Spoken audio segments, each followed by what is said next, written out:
Hi friend, আমি নিতু। আর তোমরা দেখছো তোমাদের প্রিয় YouTube channel exam guide by Nitu. আশা করি ভালো আছো এবং সুস্থ আছো। তোমাদের এসএসসি জিডি কনস্টেবল এক্সাম চলছে। আমি প্রতিদিনের মতন আজকেও তোমাদের সেই পরীক্ষায় এসে যাওয়া প্রশ্নগুলো নিয়ে হাজির হয়েছি। এখন আমি আলোচনা করব 26শে ফেব্রুয়ারি ফার্স্ট শিফটে এসে যাওয়া প্রশ্নগুলো নিয়ে আলোচনা। তো বন্ধুরা, তোমাদের কিন্তু প্রচুর প্রশ্ন রিপিটেড হচ্ছে। তোমরা আগামীতে যারা পরীক্ষা দেবে অবশ্যই বলবো, আমি যে প্রিভিয়াস ইয়ারের কোশ্চেনগুলো করে দিয়েছিলাম তোমরা অবশ্যই দেখে যাবে। আমি ভিডিওর প্লেলিস্টে কিন্তু আমি প্রিভিয়াস ইয়ারের ভিডিওর লিঙ্ক দিয়ে গেছি। অবশ্যই তোমরা সেখানে গিয়ে তোমরা দেখে নেবে। এবং তোমাদের এবছরও কিন্তু প্রচুর প্রশ্ন রিপিটেড হচ্ছে। তো অবশ্যই এই প্রশ্নগুলো প্রথম থেকে শেষ পর্যন্ত দেখবে, যাতে তোমরা পরীক্ষা দিতে গিয়ে কোনো অসুবিধা না হতে হয়। তো চলো শুরু করা যাক প্রশ্নগুলো। অবশ্যই প্রশ্ন শুরু করার আগে বলছি, তোমরা এখনও পর্যন্ত যারা চ্যানেলটি সাবস্ক্রাইব করোনি তো অবশ্যই চ্যানেলটি সাবস্ক্রাইব করে দেবে এবং ভিডিও ভালো লাগলে অবশ্যই লাইক করে দেবে। প্রথম প্রশ্ন দেখো, প্রথম প্রশ্ন বলেছে ডুরান্ড কাপ খেলাটি কোন খেলার সঙ্গে যুক্ত? তো ডুরান্ড কাপ খেলাটি কিন্তু ফুটবল খেলার সঙ্গে যুক্ত। ডুরান্ড কাপ ভারত তথা এশিয়ার প্রাচীনতম টুর্নামেন্ট। 2023 সালে ডুরান্ড কাপ চ্যাম্পিয়ন হয়েছিল Mohun Bagan super giant. Mohun Bagan super giant 2023 সালে কিন্তু ডুরান্ড কাপ চ্যাম্পিয়ন হয়েছে। আর এই ডুরান্ড কাপ খেলাটি শুরু হয়েছিল 1888 সালে। আর বিশ্বের প্রাচীনতম ফুটবল টুর্নামেন্টটার নাম সে এফএ কাপ, ইংল্যান্ডের এফএ কাপ। ঠিক আছে, এফএ কাপ ইংল্যান্ডের সবচেয়ে প্রাচীনতম ফুটবল টুর্নামেন্ট এফএ কাপ। আর ভারত তথা এশিয়ার প্রাচীনতম টুর্নামেন্টের নাম ডুরান্ড কাপ। ঠিক আছে, চলো নেক্সট। শিবকুমার শর্মা কোন বাদ্যযন্ত্রের সঙ্গে যুক্ত? দেখো, তোমাদের প্রতিটা শিফটেই কিন্তু এই বাদ্যযন্ত্রের সঙ্গে যুক্ত প্রশ্ন কিন্তু আসবেই। তো শিবকুমার শর্মা তিনি একজন সন্তুর বাদক। শিবকুমার শর্মা 1986 সালে সঙ্গীত নাটক একাডেমি পুরস্কার পেয়েছিলেন। 1991 সালে পদ্মশ্রী পুরস্কার পেয়েছিলেন এবং 2002 সালে পদ্মবিভূষণ পুরস্কার পেয়েছিলেন।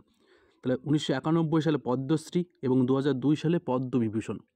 এছাড়াও যে সমস্ত ব্যক্তিরা সন্তুর বাদকের সঙ্গে যুক্ত তারা হলেন রিজরাম দেশাই, রাহুল শর্মা কিন্তু সঙ্গীত শিল্পী, তার সঙ্গে কিন্তু সঙ্গীত বাদক। অভয় সোপারি, ভজন সোপারি, এই যে যারা আগামীতে তোমরা যারা পরীক্ষা দেবে, অজয় সোপারি এবং ভজন সোপারি এটা কিন্তু দেখে যাবে, এখান থেকে আসতে পারে। ঠিক আছে, খুবই গুরুত্বপূর্ণ। অভয় সোপারি এবং ভজন সোপারি এবং আর বিশ্বেশ্বরণ এবং সতীশ ব্যাস সবাই কিন্তু সন্তুর বাদ্যযন্ত্রের সঙ্গে যুক্ত। পরবর্তী প্রশ্ন এসেছিল দোলযাত্রা উৎসব কোন রাজ্যের উৎসব? দোলযাত্রা আর কিছুদিন পরেই হবে, মার্চের 25 তারিখে কিন্তু কী হবে, দোলযাত্রা শুরু হবে, তাই তো? মার্চের 25 তারিখ, 2024 মার্চের 25 তারিখে কিন্তু দোলযাত্রা। তো এই দোলযাত্রা মূলত উড়িষ্যা, পশ্চিমবঙ্গ এবং অসম এই তিনটি রাজ্যের কিন্তু উৎসব। ঠিক আছে, এই দোলযাত্রা কোন তিনটি রাজ্য, উড়িষ্যা, পশ্চিমবঙ্গ এবং অসমের কিন্তু একটি অন্যতম প্রধান উৎসব এই দোলযাত্রা। চলো নেক্সট। মোহিনীনাট্যম কোন রাজ্যের একটি শাস্ত্রীয় নৃত্য? তো দেখো, এই যে প্রশ্নটা আজকে 26 তারিখ, তো 6 দিন ধরে যে তোমাদের পরীক্ষা হচ্ছে এমন কোনো শিফট নেই যে মোহিনীনাট্যম থেকে আসেনি। তো মোহিনীনাট্যম কিন্তু কেরালার একটি শাস্ত্রীয় নৃত্য। মোহিনীনাট্যম এবং কথাকলি কিন্তু কেরালার শাস্ত্রীয় নৃত্য। এছাড়াও যে সমস্ত শাস্ত্রীয় নৃত্য রয়েছে সেটা হচ্ছে সাত্রিয়া, মণিপুরি,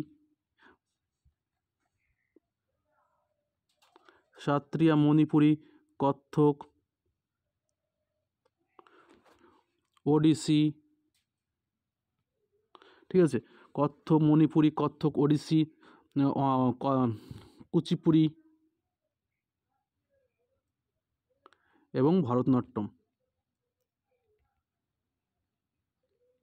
ঠিক আছে, তো দেখো আবার কী বলছি, যে সমস্ত দেখো, কেরালায় হচ্ছে মোহিনীনাট্যম এবং কথাকলি, অসমের সাত্রিয়া, মণিপুরের মণিপুরি, উড়িষ্যার ওডিসি, কত্থক, উত্তরপ্রদেশ, অন্ধ্রপ্রদেশে হচ্ছে কুচিপুড়ি এবং ভারতনাট্যম তামিলনাড়ু। ঠিক আছে, পরবর্তী প্রশ্ন, গৃহলক্ষ্মী যোজনা কোন রাজ্য সরকার চালু করেছে? তো সম্প্রতি কর্ণাটক সরকার কিন্তু এই গৃহলক্ষ্মী যোজনা চালু করেছে। এতে সুবিধা কি? এই যোজনার অধীনে প্রতিটি পরিবারের একজন মহিলাকে কিন্তু প্রতি মাসে 2,000 টাকা করে দেওয়া হবে। তো গৃহলক্ষ্মী যোজনার অধীনে প্রতিটি পরিবারের একজন মহিলাকে কিন্তু 2,000 টাকা করে দেওয়া হবে। আর পশ্চিমবাংলার যে কি লক্ষ্মীর ভাণ্ডার, পশ্চিমবাংলা সরকার একটি। পরবর্তী প্রশ্ন দেখো, আয়তন অনুযায়ী ভারত বিশ্বের কততম স্থানে রয়েছে? তো আয়তন অনুযায়ী কিন্তু ভারত বিশ্বের 7তম বা 7ম দেশ এবং লোক সংখ্যায় কিন্তু ভারত দ্বিতীয় বৃহত্তম দেশ। লোক সংখ্যায় চীনের পর কিন্তু ভারতের স্থান। আর আয়তন অনুসারে ভারত কিন্তু 7ম স্থান অধিকার করেছে। ভারতের মোট আয়তন 32,87,590 কিমি। 32,87,590 কিমি ভারতের মোট আয়তন।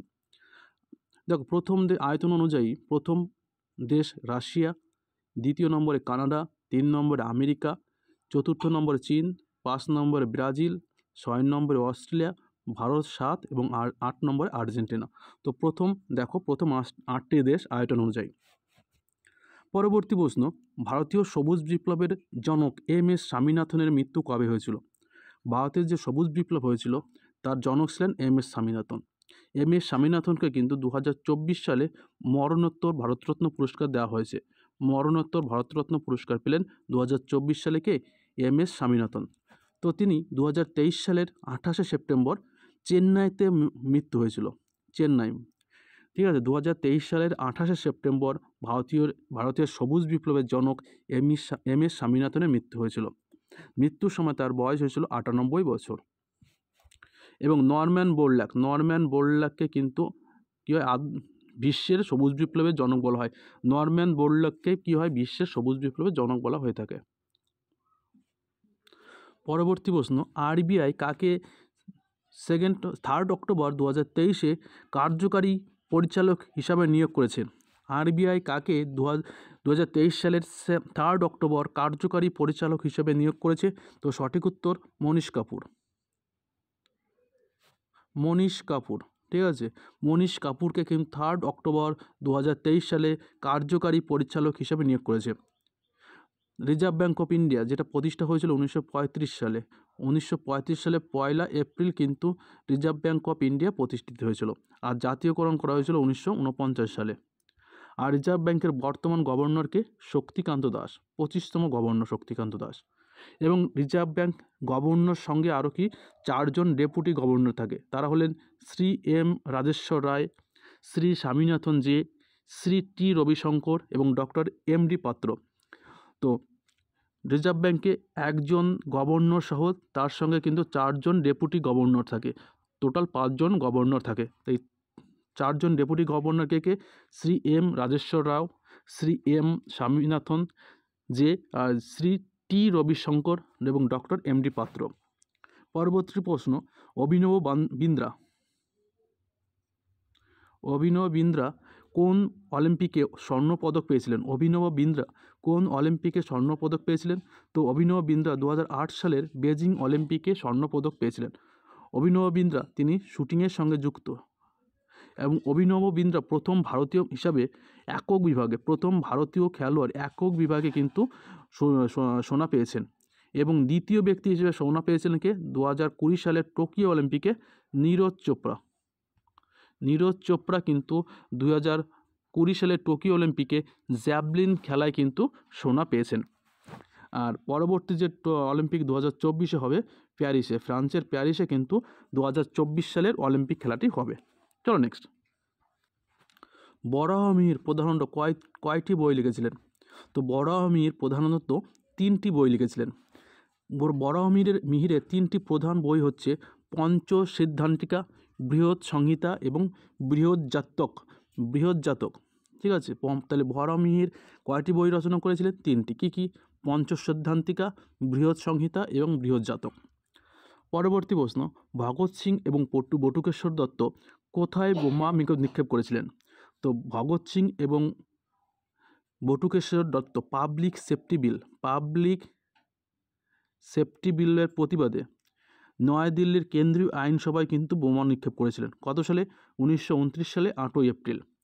1929 সালের 8 এপ্রিল পাবলিক সেফটি বিলের প্রতিবাদে নয়াদিল্লির কেন্দ্রীয় আইনসভায় কিন্তু তারা বোমা নিক্ষেপ করেছিলেন।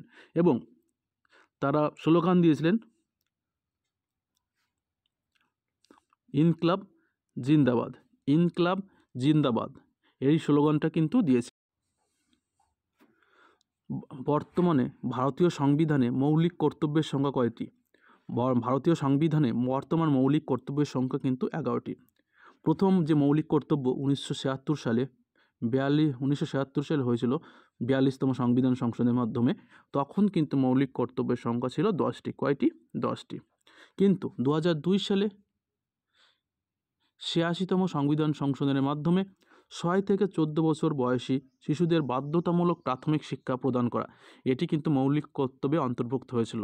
তার ফলে বর্তমানে মৌলিক কর্তব্যের সংখ্যা হয়েছে 11টি। পরবর্তী প্রশ্ন দেখো, মেন্ডেলিভ পর্যায় সারণী কিসের উপর ভিত্তি করে তৈরি হয়েছে? মেন্ডেলিভের পর্যায় সারণী কিসের উপর ভিত্তি করে তৈরি হয়েছিল? তো পারমাণবিক ভরের উপর কিন্তু ভিত্তি করে হয়েছে। মেন্ডেলিভের পর্যায় সারণী পারমাণবিক ভরের উপর ভিত্তি করে তৈরি হয়েছে। মেন্ডেলিভ যখন কাজ করেছিল তখন কিন্তু শুধুমাত্র 63টি মৌল সঙ্গে পরিচিত ছিল। মেন্ডেলিভের পর্যায় সারণীতে কিন্তু 63টি মৌল রয়েছিল। আধুনিক পর্যায় সারণীতে 118টি মৌল রয়েছে, যার মধ্যে 118টি মৌল প্রাকৃতিক এবং 24টি কিন্তু কৃত্রিম। তো আধুনিক পর্যায় সারণীতে কয়টি মৌল রয়েছে? 118টি। তার মধ্যে কৃত্রিম কয়টি? কৃত্রিম কিন্তু 24টি এবং প্রাকৃতিক কয়টি? 94টি। আধুনিক পর্যায় সারণীতে 7টি পর্যায় এবং 18টি শ্রেণীতে বিভক্ত। 7টি পর্যায় এবং 18টি শ্রেণীতে বিভক্ত রয়েছে। চলো নেক্সট।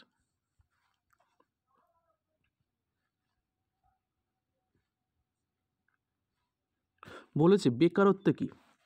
দেশের প্রচলিত মজুরিতে মানুষের কাজ করার ইচ্ছা থাকা সত্ত্বেও যখন তাদের পর্যাপ্ত সুযোগ থাকে না, সেই পরিস্থিতিকে কি বলা হয়? বেকারত্ব।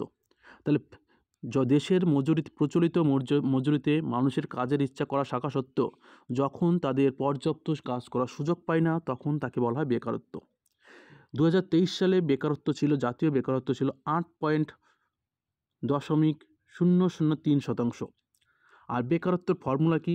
শ্রমিক বল ভাগ প্রাপ্তবয়স্ক ব্যক্তি। তো মোট শ্রমিক বলকে যদি প্রাপ্তবয়স্ক ব্যক্তিদের কি ভাগ করা হয়, তবেই কিন্তু বেকারত্বের ফর্মুলা কিন্তু আমরা পেয়ে যাব। চলো নেক্সট। ভারতের অ্যাটর্নি জেনারেলকে কে নিয়োগ করেন? তো ভারতের অ্যাটর্নি জেনারেলকে কিন্তু ভারতের রাষ্ট্রপতি নিয়োগ করেন। তাই অ্যাটর্নি জেনারেলকে কে নিয়োগ করেন? ভারতের রাষ্ট্রপতি। ভারতের বর্তমান 16তম অ্যাটর্নি জেনারেল আর ভেঙ্কটরামন। কততম? 16তম। ভারতীয় সংবিধানে অনুচ্ছেদ 76-এ কিন্তু উল্লেখ করা আছে যে অ্যাটর্নি জেনারেল ভারতের সর্বোচ্চ আইন কর্মকর্তা। 76 নম্বর ধারায় কী বলা আছে? ভারতের সর্বোচ্চ আইন কর্মকর্তাকে অ্যাটর্নি জেনারেল। অ্যাটর্নি জেনারেল হতে গেলে যে সমস্ত যোগ্যতা থাকা দরকার, সেটা হচ্ছে তাকে অবশ্যই ভারতীয় হতে হবে এবং তাকে অবশ্য ভারতের যে কোনো হাইকোর্টের বিচারক হিসাবে 5 বছর পূর্ণ করতে হবে এবং একজন আইনজীবী হিসাবে যে কোনো হাইকোর্টে 10 বছর পূর্ণ করতে হবে। ঠিক আছে? তো অ্যাটর্নি জেনারেল হওয়ার জন্য কী করতে হবে?